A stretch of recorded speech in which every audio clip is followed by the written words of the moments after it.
இன்றைய வெளிச்சம் மாயையையும் உடைக்கும். அது என்ன என்பதை பார்க்க வாருங்கள் நண்பர்களே. உண்மையின் வெளிச்சம். அரசர். ராமா, நீயா? தெனாலிராமன் சிரித்தார். அரசே, நான் மாயை செய்யவில்லை.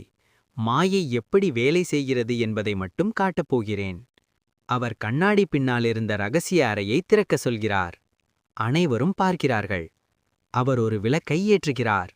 ஒரு நரி ஓவியத்தை முன்வைத்தார். கண்ணாடியில் நரி.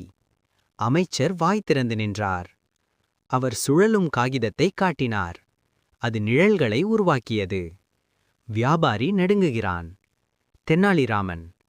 மனசில் பயம் இருந்தா எந்த நிழலும் அரக்கனா தோன்றும். பயமில்லாத மனசுக்கு மாயை வேலை செய்யாது.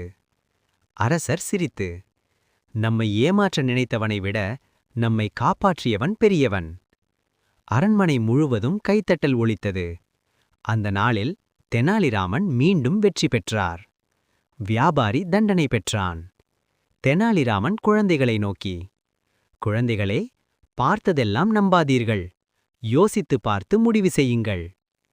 ஒரு லைக் உங்களிடமிருந்து, ஒரு பெரிய ஊக்கம் எங்களிடமிருந்து. சப்ஸ்கிரைப் செய்து குடும்பத்தின் ஒரு அங்கமாகுங்கள்.